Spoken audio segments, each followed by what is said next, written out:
10 o'clock. I think it's time to start. Thank everyone. Thank you for being here. Appreciate you taking time out to come join us for our VDA meeting. Summer, will you call roll, please? David Mason. Here. Dr. Mack. Here. John Blankenship. Here. Jesse Ashlock. Here. Kenneth Gertie. Here. April Danahay. Here. David Smith. Here. Jeremy Heiss. Here. David Clinton. Here. Keaton Francis. Here. Jennifer Fugazi. Don't see her. George Pinkinen. Here. Dwight Hughes. Here. And Dr. Darrow. Here. Okay, you have a quorum. Okay, very good. On 2.1, consider approval of minutes of the regular meeting of the Vance Development Authority of July 16th, 2024. Has everyone had a chance to look over those minutes? If there are no questions, I move approval. Second. Have a motion and second. All in favor, please say aye. Aye. Opposed, same sign. Okay, those are approved. Item 3.1, consider approval of the 2025 schedule of regular meetings. Has everyone had a chance to look at that? Yeah. Okay. Good question. David Smith. Here's a question. I have a question. Is there a reason why the February meeting's on Thursday, the remaining meetings are on a Tuesday? Holiday, probably. Is holiday or? Holiday on Monday. It's President's Day, so there's no council meeting on the Tuesday of that week, and it's moved to Okay. Thursday. And then there's a reason why there's only 1 month between the February and the April month, and then most meetings are 2 to 3 months apart, or just because of the way the calendar falls? Oh, that should have been January. Yep, that should have been January. That was my mistake. Let me pull up the calendar. Because usually it's about 2 months or 2-ish months. Yeah, it should be January. Let me see. Calendar. January 20th will be a Monday. It just seems really fast between the meetings. I didn't even notice that, dude. Last one can be- January 20th, It's Monday. Martin Luther King Martin Day. Luther King Day. Yeah. Just do So the should the 23rd. first one have been January? Is that what you're That saying? should have been January. Yeah, but that's, the 20th is a Monday, so I was looking. So we need to change that to. This one, this is the last meeting this year, so, I mean, it makes sense to go January and Only then Thursday of that week, right? April, So yeah, you go to March, Thursday April. also, right? Thursday, On yeah, the 23rd? Once a quarter, usually in the first month of the quarter. Thursday, the 23rd? 23rd. January the 23rd. It'd be like usually the first month of the quarter, right? January 20th. Yes, that's what it should have been. Good catch. Okay. So if we make a motion, if someone would make that amendment. Just died on I'll make a motion, make an amendment. Second. Okay. Motion and second. All in favor, say aye. Aye. Opposed, same sign. Those are agreed upon. 3.2, update on the Eisenhower Elementary School project.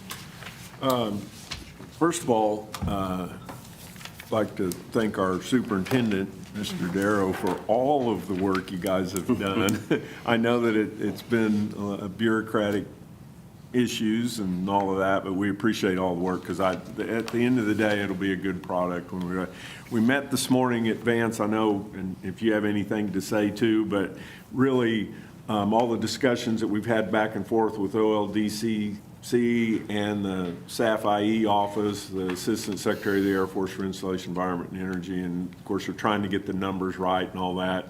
And we talked to their school person this morning because we wanted to find out, well, what's the issue here? Because we've submitted for engineering and we're waiting for them to come back to tell us to go. We've got our 20% match lined up and all of that. And I get a call from Dudley the other day and thought there were some issues. Well, the issue was getting the size right.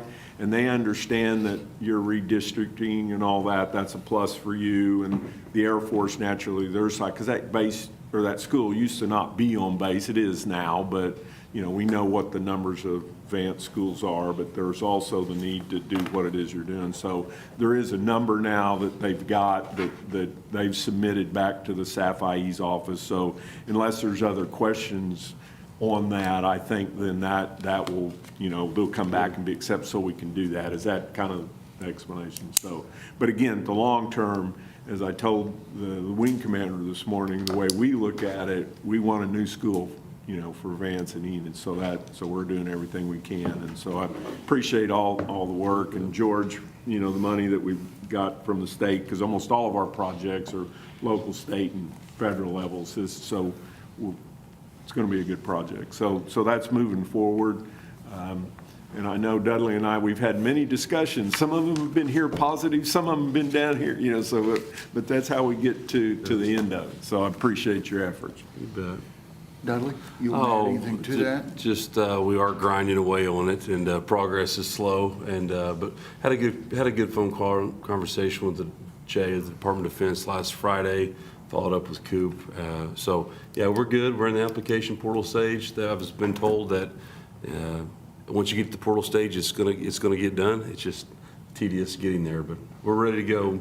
And I do want to echo what you said, Coop. We've got a plan in place for 20%. We'll take care of that, and we appreciate the monies that are being raised to help offset that 20%. So we're not holding up on our end. It's completely just the process.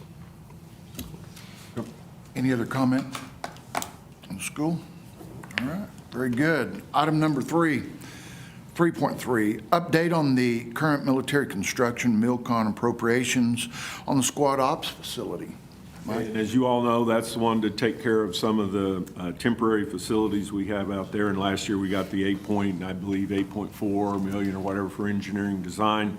I get a call the other day from the delegation wondering where we're at on that. And of course, then when I call them, there's been a delay on doing the engineering design, but it's the need to get it sized right based on the mission that they have, because the type of planes that they use now currently are going to be different. The T-1s are going away in 2026, I believe. And so then there's this look at, well, okay, what squadrons am I going to have, and what plane? There's, we have a new plane, the T-7 coming on. They're having tremendous problems with the T-6, so they're looking at all kinds of options on how to better do pilot training. So a lot of that's going to change. So naturally, you don't need something based on 4 squadrons as opposed to 2, so it's going to be different.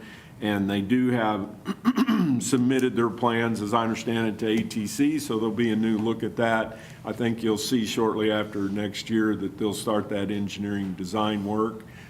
That seems pretty correct? So naturally, our delegation, and you guys all know, because all of our projects are earmarks, and so it was very hard to get those dollars. And so the delegation was certainly concerned about that, and we're always concerned about, we want the wing commander to have the best facilities, so we're pretty anal about that. So but we want them to get it right, and you and I, we don't fly the planes and do the mission out there, so we wait for them to get it right. So that's a good plan, and I think that'll be something good in the future. Are they moving introduction to fire fundamentals here again? IFF is going away across the Air Force. But they're moving it into the squadron though, right? 38s? They're deleting that whole program? IFF is dead based off the C-7 decision 2 years ago. It's fighter bomber fundamentals that will come to every base. It's a new version. Okay, cool. I didn't know if you had a count for that, because It's a that's new version that's inserted into the syllabus. Other discussion? Okay, I'll move on to 3.4, discussion on the Enid and Vance Air Force Base priorities for DSIP. Go ahead. Yeah, and the mayor and I had met with the base previously, because every year, we try to decide what our priorities are going forward, because we can only work on so much and limited dollars and all that. And the wing commander got with us 2 or 3 weeks ago and kind of explained some priorities that they had going forward, which are both resiliency projects.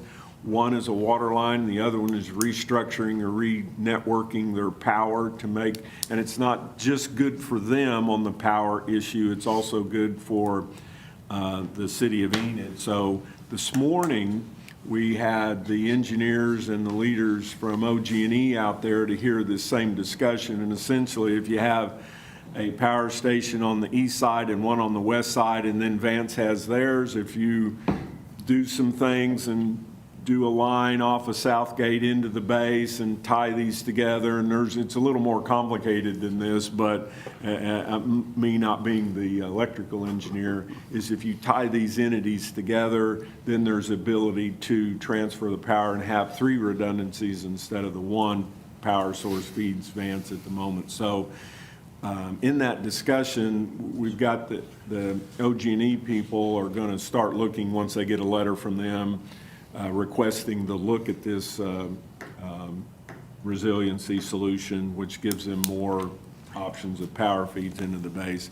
So they'll start looking at that. We also have options from the Defense Community Infrastructure, which is a federal level, but Marcy gave us some ideas of some of the other bonding issues or capabilities that OG&E probably has through GCIA.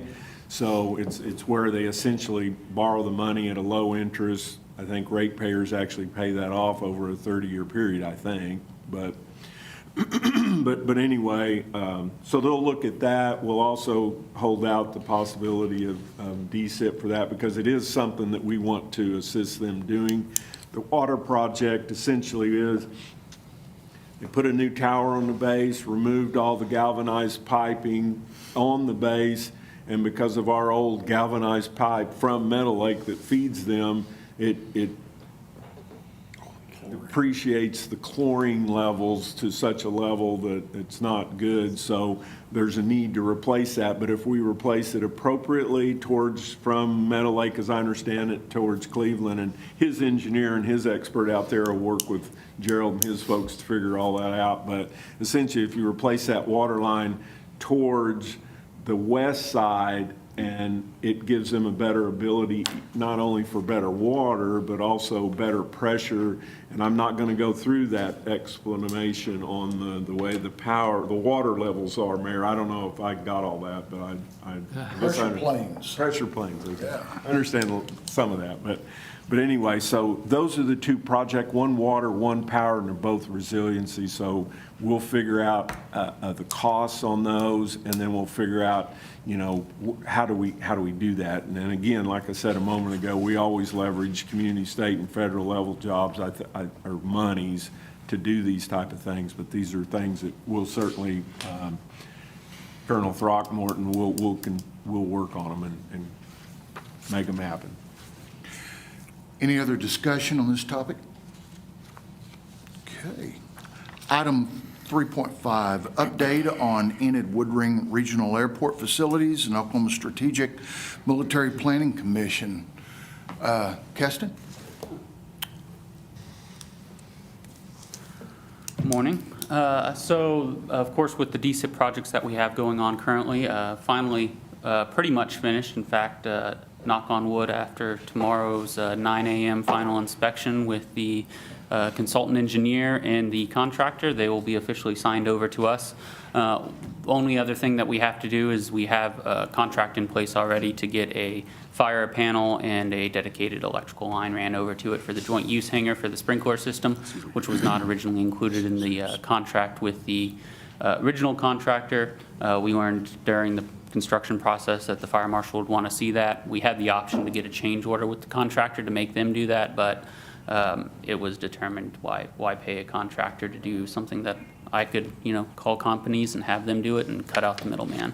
So that's already been done. Once that is placed, we'll have our actual occupancy with the code department, and so it'll be fully complete after that point. So 9 a.m. tomorrow morning, bar any major punch list items, it'll be ours. And so that's exciting. It's been, I think going on 18 months of construction on these projects. So I'm very excited to finally be finished with them.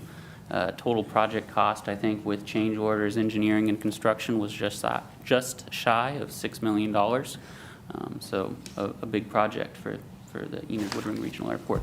And then, of course, moving forward with the Oklahoma Strategic Military Planning Commission, kind of what we've been looking towards. We've currently, as the airport's set up, we lose power, maybe once a year, especially as winter months roll around, ice storms come through. And so when we lose power out at the airport, of course, pretty much the operations of the airport shut down. We have to go back to, the old school days of, and we still do have one, taking carbon copies of credit cards and all that good stuff and trying to make work. Of course, thankfully, we have several thousand gallons of jet fuel and avgas in our mobile refuelers, and assuming that they're topped up when the power goes out, we can still operate as far as that goes. But to make it easier on us, we're looking at trying to get generators put onto the terminal building and the air traffic control tower. Eventually, we would like to do the airfield lighting as well, but you start getting into a lot of FAA-owned equipment there, and it becomes a much bigger ask. We still plan to try and go before the FAA and say, hey, we have this pool of funding that we have as a potential. Is it going to meet your rigorous standards of what you want to see on a generator that powers airport and your instrumentation? Probably not, because the type of thing that they want to see is, you want big cat diesel generators that are on copper pads, that are, independently grounded from everything else, and you're looking at several $100,000 worth of equipment for all this infrastructure. So the proposal to them is going to be, can we meet this? No. But what we currently have is nothing, and what I'm offering you is something, so don't get in the way of progress. Whether or not they'll bite on that, yeah. Please, Yeah, we'll see. Yeah. But the one But the one that terminal, yeah. the one that we for sure are going to do is the terminal. We got quotes from a state contract on the generator. Off the top of my head, it was right around $80,000 for the terminal building. And then also for the air traffic control tower as well, there was a separate one, much cheaper. I want to say off the top of my head, it was around the $50,000 mark. A lot of people don't realize too is that the air traffic control tower out there does not have a generator either. They operate off of battery backup if the electrical goes out, and that gives them about 2 or 3 hours of operation with their radios. After that, they go ATC 0, and there's no air traffic control at the Woodring Airport. And so that's what we plan to go for is first priority, get the terminal building up, and then we'll look at the air traffic control tower as well. George, when's your all's next meeting? They canceled the one for this month, it'll be next month. Okay, so you think you submit then, or? So, yeah, I plan to Okay. I'll get with you and we'll put Okay. together the package for both that and for the school, the two Okay. projects that we're putting in.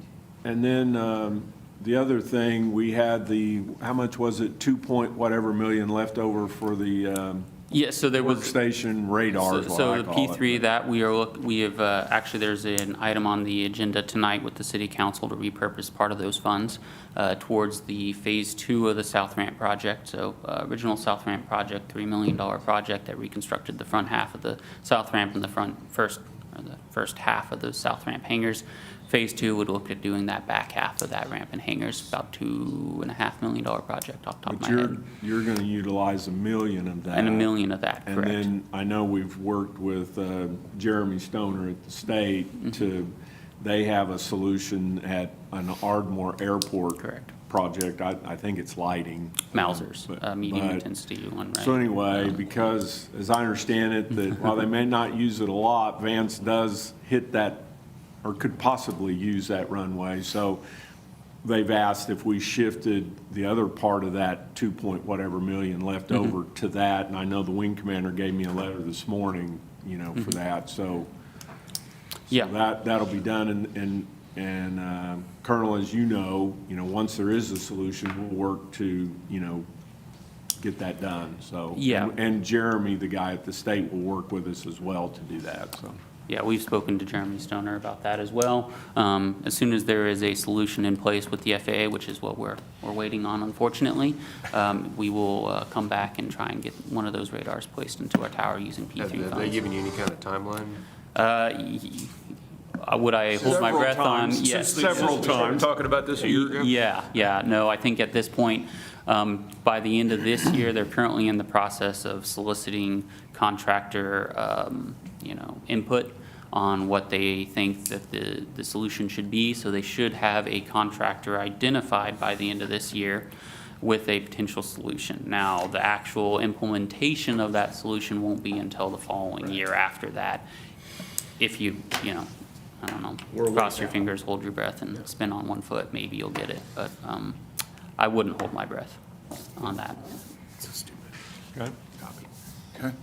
George, you have anything you want to add to that? Yeah, I wanted to mention a couple of things. For the first time, I think, maybe ever, but first time in any recent history anyway, we held our Oklahoma Strategic Military Planning Commission board meeting someplace other than the governor's conference room in Oklahoma City.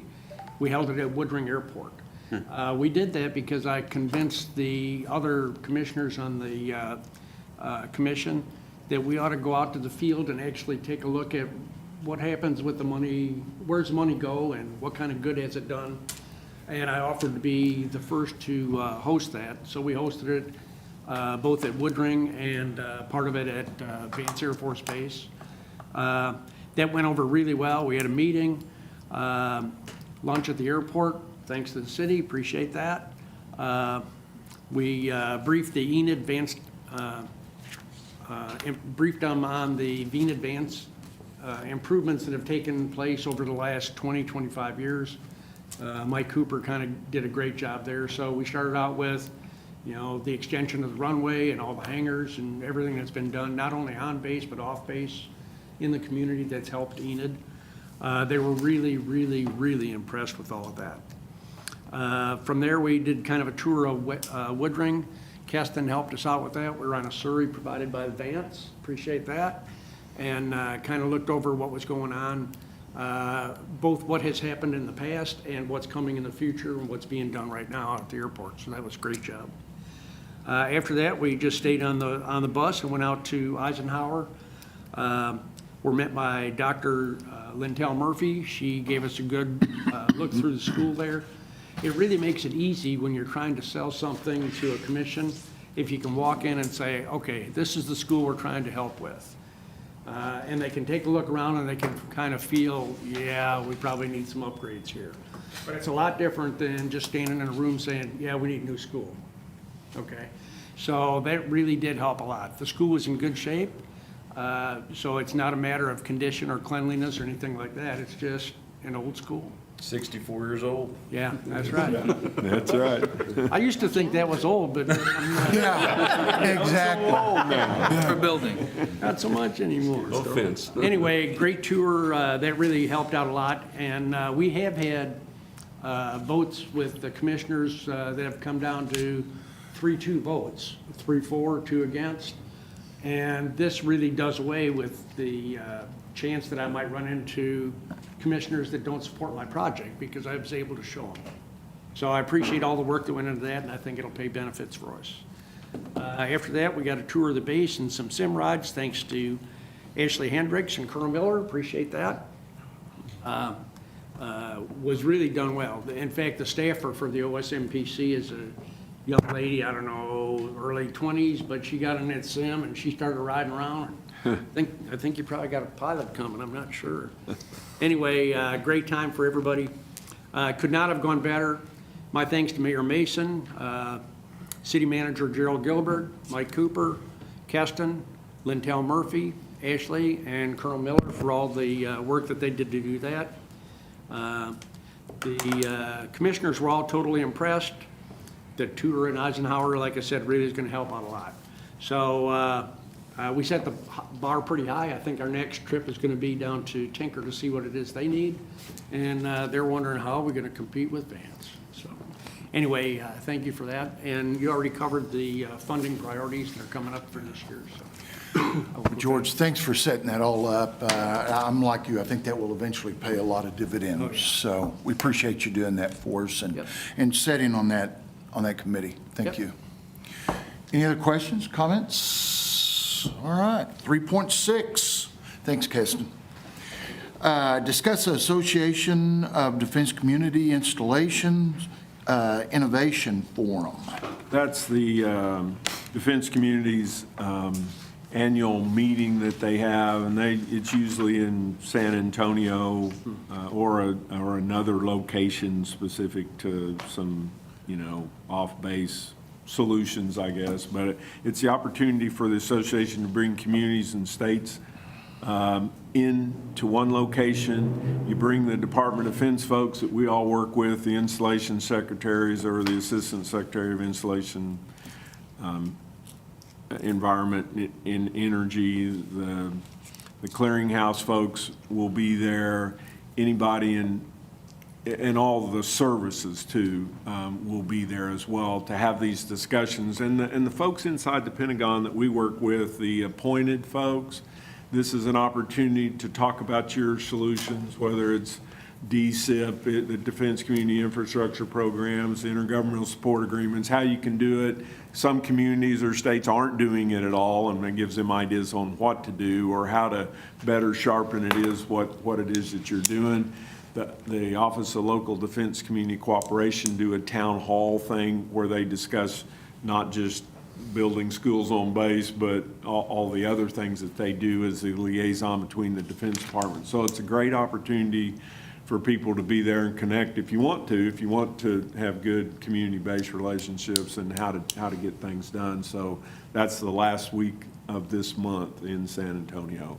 I know Clark Quinn is one of the speakers at the event, so a lot of times you have folks from, there'll be folks from the Army San Antonio there as well, but it's always a good event. So. Okay. Colonel Miller, I think we're ready for your update. I'm just kidding. Now, with that being said, we are adjourned. Just in time. Yeah. Miller made it very well for presentation.